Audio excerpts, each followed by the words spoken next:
What you are about to see is astounding evidence, and it is in the congressional record, that Barack Obama may have been purposely placed in the White House as an unconstitutional president. It now appears that this placement was done to effectually end American supremacy in the world, and perhaps usher in a new era of global Marxism.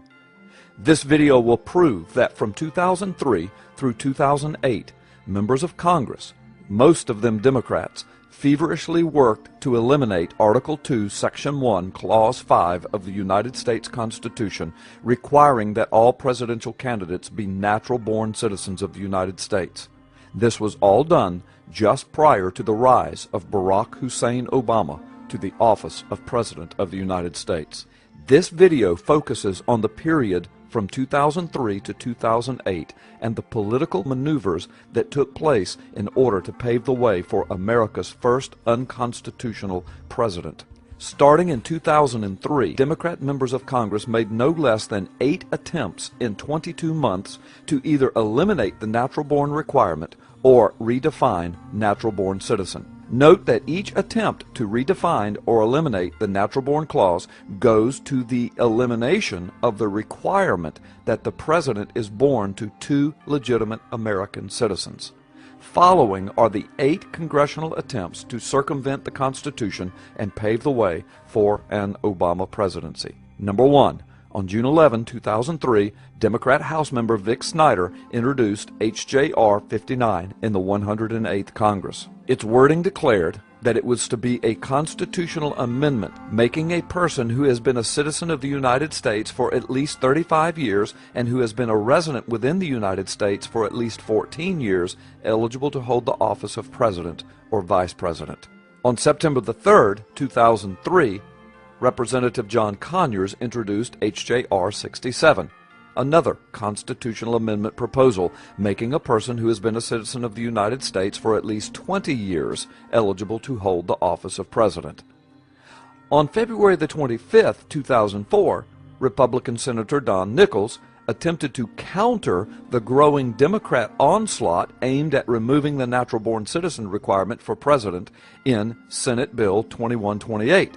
It was entitled the Natural-Born Citizen Act. It defined the constitutional term natural-born citizen to establish eligibility for the office of president. But Senator Nichols got the definition of natural-born citizen wrong. That Senate bill was voted down. The 4th attempt came on September the 15th, 2004, as Barack Obama was about to be introduced as the new savior or messiah of the Democrat Party at the DNC convention. It was H.J.R. 104. It was introduced as yet another proposed constitutional amendment, making eligible for the office of president non-native-born persons who have held U.S. citizenship for at least 20 years and who are otherwise eligible to hold such office. The 5th attempt came on January the 4th, 2005, H.J.R. 2, to the 109th Congress. It was again a proposed constitutional amendment, making a person who has been a citizen of the United States for at least 20 years eligible to hold the office of president. Attempt number 6 was on February the 1st, 2005, H.J.R. 15, making eligible for the office of the president non-native-born persons who have held U.S. citizenship for 20 years. The 7th attempt came April 14, 2005. Representative Vic Snyder tried yet again with H.J.R. 42, making a person who has been a citizen of the United States for at least 35 years and a resident of the United States for 14 years eligible to hold the office of president. Attempt number 8. All of the preceding efforts failed in committee. The 2008 presidential election was now looming with an unconstitutional candidate leading the DNC ticket. Democrat Senator Claire McCaskill tried to attach an alteration to a military bill in Senate Bill 2678 on February 28, 2008. It was entitled Children of Military Families Natural-Born Citizen Act, declaring that the term natural-born citizen in Article 2, Section 1, Clause 5 of the Constitution would include any person born to any U.S. citizen while serving in the active or reserve components of the U.S. Armed Forces. DNC presidential candidate Senator Clinton and DNC presidential candidate Senator Obama were co-sponsors of this bill. From June the 11th, 2003 to February 28, 2008, a span of 6 years, there had been 8 different congressional attempts to alter Article 2, Section 1, Clause 5, the Natural-Born Citizen Clause in the United States Constitution. All of this took place during Barack Obama's rise to political power and preceding the November 2008 presidential election. But finally, on April the 10th, 2008, unable to alter or remove the natural-born citizen requirement to clear the way for Barack Obama, the U.S. Senate acted to shift the focus. Just before the election, they introduced and passed Senate Resolution 511, declaring Senator John McCain to be a natural-born citizen, eligible to run for and hold the office of president.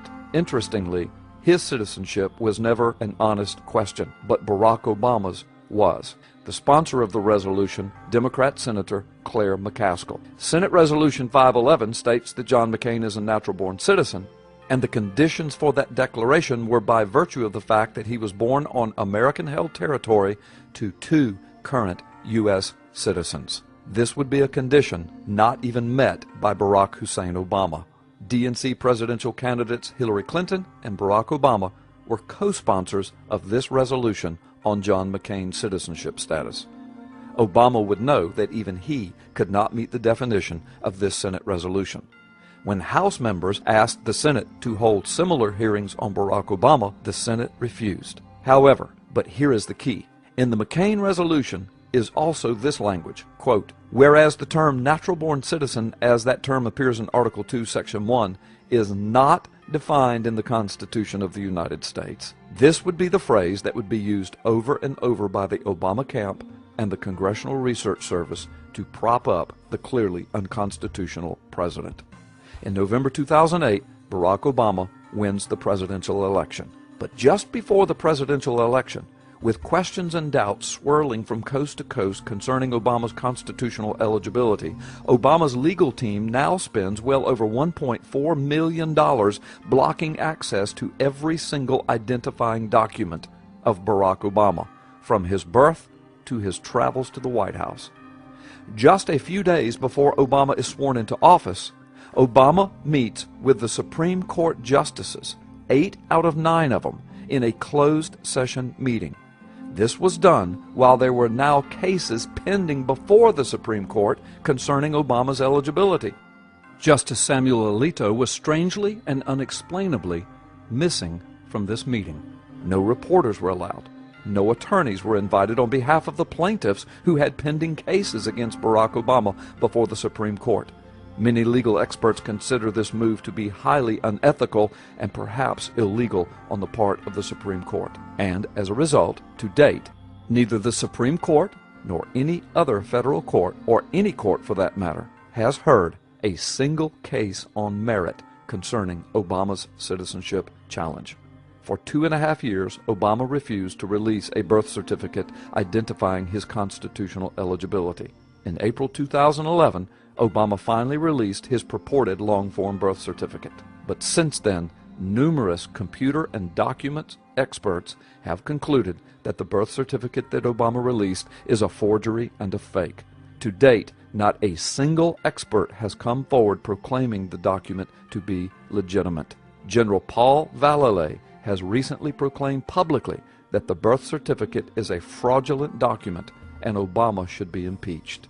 These are the facts. Now it's time for we the people to act.